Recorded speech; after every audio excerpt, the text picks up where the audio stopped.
Hey y'all, welcome to Yakety Mac. I am Jeff, and look at what the FedEx man just brought me. Smells like new toys. All right, so actually it just smells like cardboard, but I know that there's new toys in here. These are my new one length irons from Cobra. We're gonna open them up, take a look at them. We're gonna go out back and hit them, see how they perform, and talk about the one length concept. Hang with me, guys.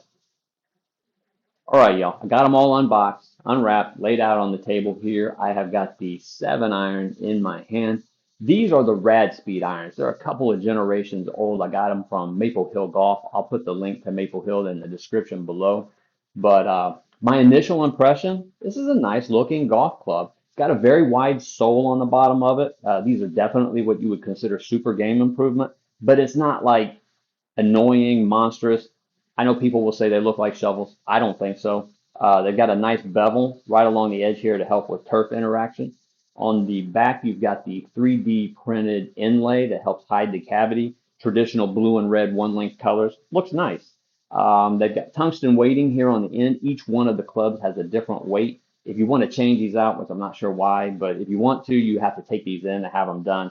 They're not set up for us to do ourselves. But on the top line, I don't know if you can see that, but the 5, 6, and 7 have a carbon fiber insert. That's to help move some of the weight from the top down lower, save some weight.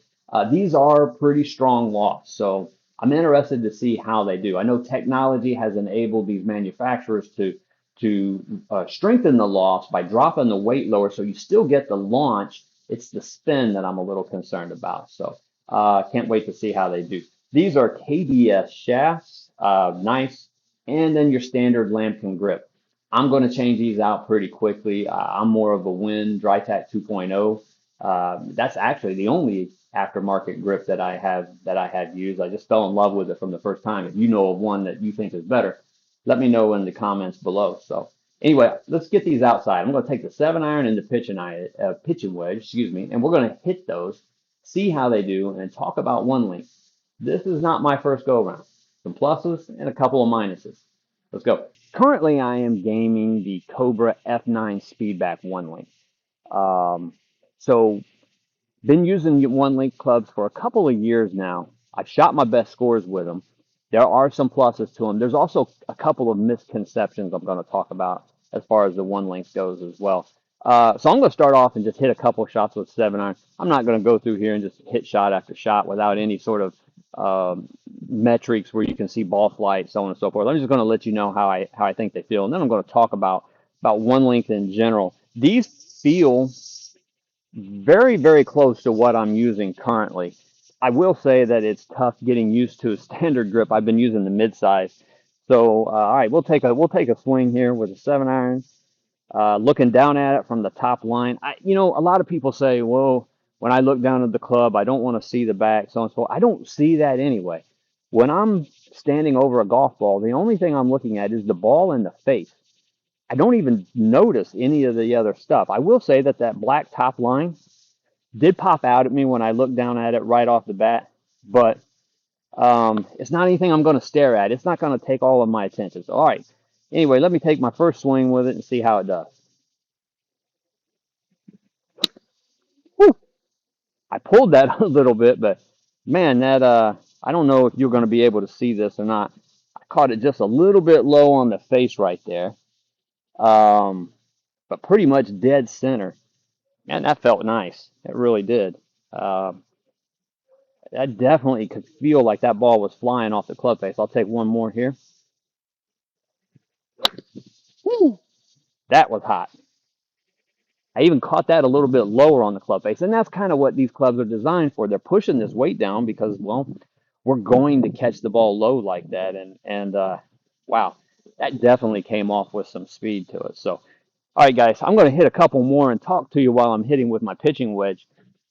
So the idea behind the one length is that same ball position, same swing.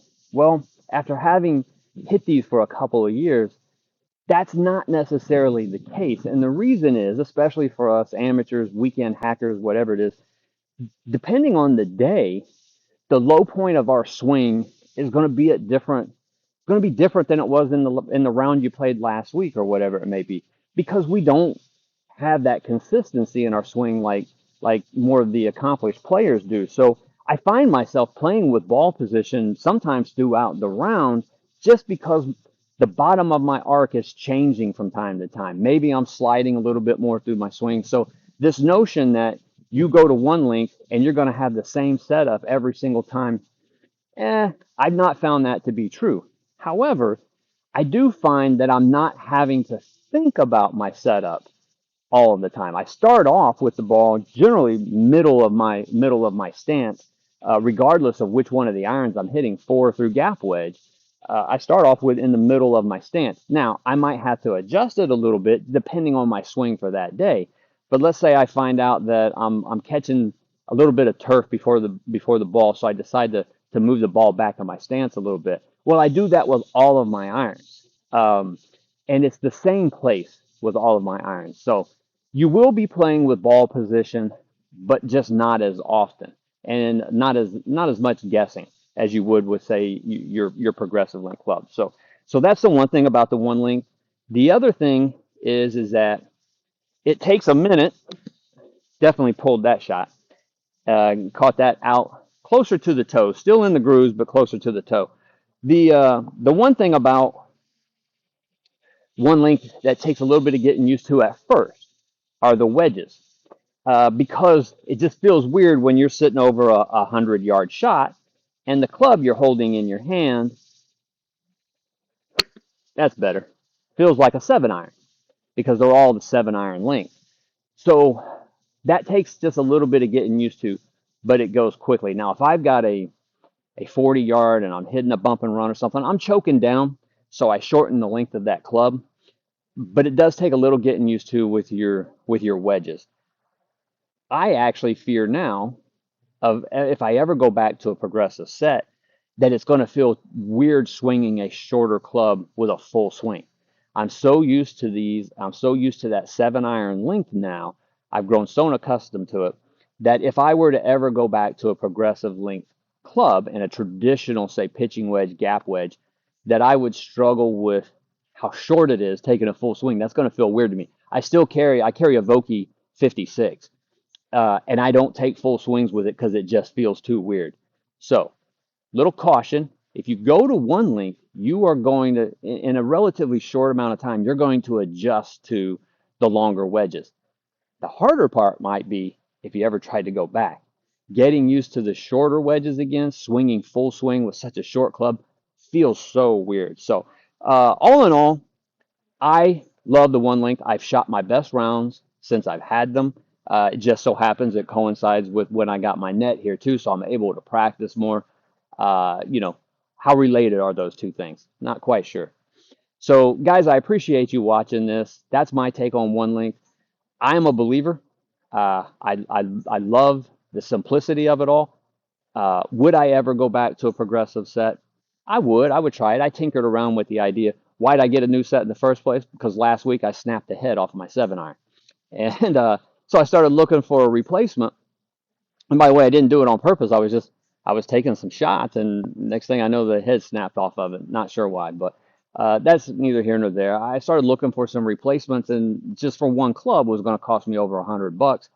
Happened to see an entire set for just under 400.